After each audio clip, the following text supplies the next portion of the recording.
अस्सलाम वालेकुम everyone, hope that all of you are doing well. आज हम डिस्कस करेंगे MGTI 662 internship report assignment number 2 के हवाले से। असाइनमेंट नंबर 2 का सॉल्यूशन हमारे पास रेडी है। अगर आप उसके हवाले से किसी किस्म का कोई इशू होता है तो आप हमारे व्हाट्सएप नंबर के ऊपर कॉन्टैक्ट कर सकते हैं। MGTI 662 इंटर्नशिप रिपोर्ट की हम ऑल स्पेशलाइजेशन की रिपोर्ट्स भी आपको दिखाएंगे, फॉर्मेट्स भी डिस्कस करेंगे, सारी चीज़ें बताएंगे और समझाएंगे। हमने ऑलरेडी इसके रिलेटेड बड़ी डिटेल में असाइनमेंट नंबर 1 की जो है वो सॉल्यूशन फाइल अपलोड की थी कि आपने अपनी रिपोर्ट किस तरह से बनानी है, आपने अपना काम कैसे करना है, किस तरह आप इसको क्लियर करेंगे। ठीक है, तो उसके रिलेटेड हमने जो MGTI 662 असाइनमेंट नंबर 1 अपलोड की थी, उसके टोटल मार्क्स तो 0 होते हैं, आपको भी पता है। हमने जो इसका रिजल्ट देखना है वो आपने रीड कमेंट्स के ऊपर क्लिक करना है। ठीक है, और आप एक्सेप्टेड का रिजल्ट हमारे स्टूडेंट का देख सकते हैं जिनकी रिपोर्ट हमने बनाई थी। ठीक है, एंड अदर स्टूडेंट हमारे जिनकी हमने जो MGTI 662 की इंटर्नशिप रिपोर्ट बनाई थी, उनका भी रिजल्ट आप यहाँ पे देख सकते हैं, रीड कमेंट्स। ये भी पास है। सुपरवाइजर ने कहा कि आप अपनी प्रेजेंटेशन और वाइवा फाइल के ऊपर काम करें। ठीक है, तो अभी हम मजीद अगर आपने हमारे प्रीवियस सेमेस्टर के रिजल्ट्स देखने हो तो आप वो भी देख सकते हैं, जिनमें प्रीवियस सेमेस्टर के स्टूडेंट्स की हमने इंटर्नशिप रिपोर्ट्स और प्रोजेक्ट्स के काम किए थे MGT 661 662 के। तो अल्हम्दुलिल्लाह हमारे वो सारे स्टूडेंट भी पास हुए थे।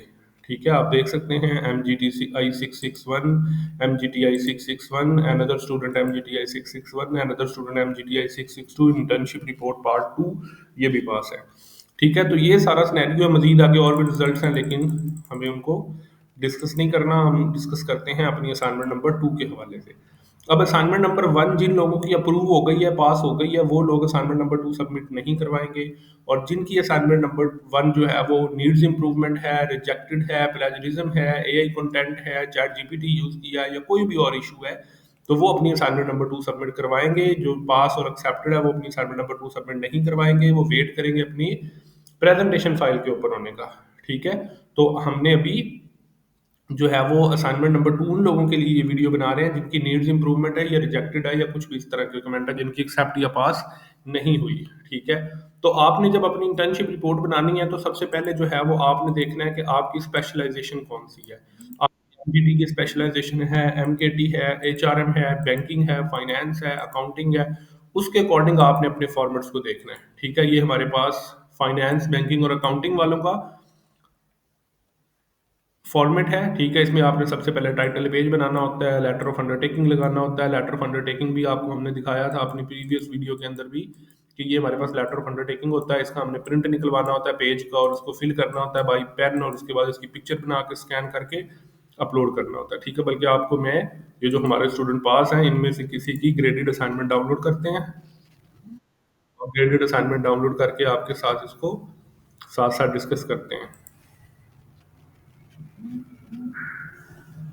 तो ये देखें जी, इनकी एक्सेप्टेड है, हैज़ बीन अप्रूव्ड। आप अपनी वर्किंग कंटिन्यू करें। ठीक है, तो आपने इस तरह से ये टीचर के ऊपर लिखने की वजह से टाइटल पे थोड़ा सा इस तरह हो गया। आपने इस तरह कंपनी का नाम लिखना होता है, स्टूडेंट LMS ID लिखना होता है, सबमिशन लिखनी होती है। ठीक है, डेट ऑफ सबमिशन लिखनी होती है। ठीक है, उसके बाद आपने लेटर ऑफ अंडरटेकिंग इस तरह से लगाना होता है।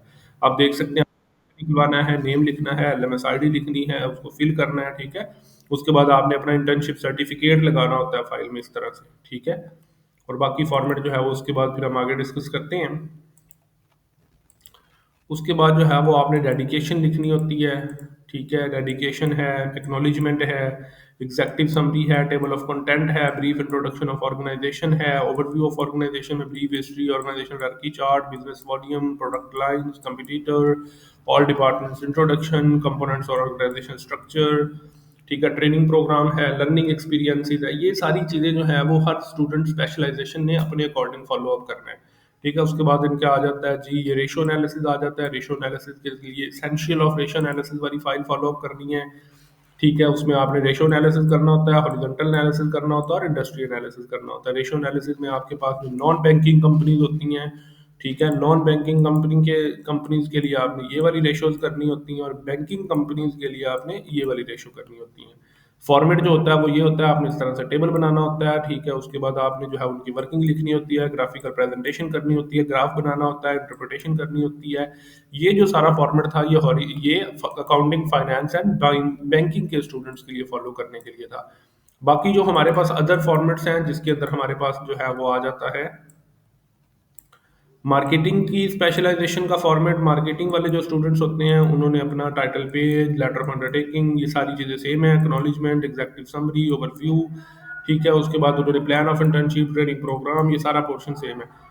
यहाँ से डिफरेंट होता है कि उन्होंने यहाँ पे ऐड करना होता है structure of marketing department, function of marketing department, structure of sale department, function of sale department, customer services department, उन्होंने ये वाला सारा पोर्शन इसमें ऐड करना होता है। उसके बाद हमारे पास आ जाते हैं मैनेजमेंट की स्पेशलाइजेशन वाले, उनका भी ये सारा पोर्शन जो है वो सेम होता है, जस्ट उन्होंने ट्रेनिंग प्रोग्राम के बाद ये एक हेडिंग ऐड करनी होती है, एनालिसिस ऑफ मैनेजमेंट फंक्शन, इसको डिटेल में सारी हेडिंग्स को one by one explain, critical analysis, स्वॉट एनालिसिस, ये सारा सेम आ जाता है। ठीक है, तो ये सारा फॉर्मेट होता है। एचआर वालों ने एचआर के फॉर्मेट के अकॉर्डिंग सारी वर्किंग करनी होती है, और उन्होंने ट्रेनिंग प्रोग्राम के बाद एनालिसिस ऑफ एचआर फंक्शंस को डिटेल में इन सारी हेडिंग्स के साथ डिस्कस करना होता है। ठीक है, तो ये सारा इसका फॉर्मेट होता है, और ये सारे इसके रिपोर्ट राइटिंग के पैटर्न होते हैं। ठीक है, बाकी ये जो हम रिपोर्ट आपको दिखा रहे थे इसको आप देख सकते हैं, आपने बड़ी डिटेल में सारी चीज़ें, एग्जेक्टिव समरी आ जाती है, टेबल ऑफ कंटेंट आ जाता है, इंट्रोडक्शन आ जाता है, ठीक है, ये कंपनी का हायरार्की चार्ट आ जाता है, ये आप रिपोर्ट पूरी वन बाय वन देख सकते हैं। 40 पेजेस की ये वाली रिपोर्ट है। ठीक है, ये थी एचआरएम की स्पेशलाइजेशन वाली। और जो हमारे दूसरे स्टूडेंट हैं फाइनेंस के, उनके ऑलमोस्ट 50-60 पेजेस की कंप्लीट रिपोर्ट होगी।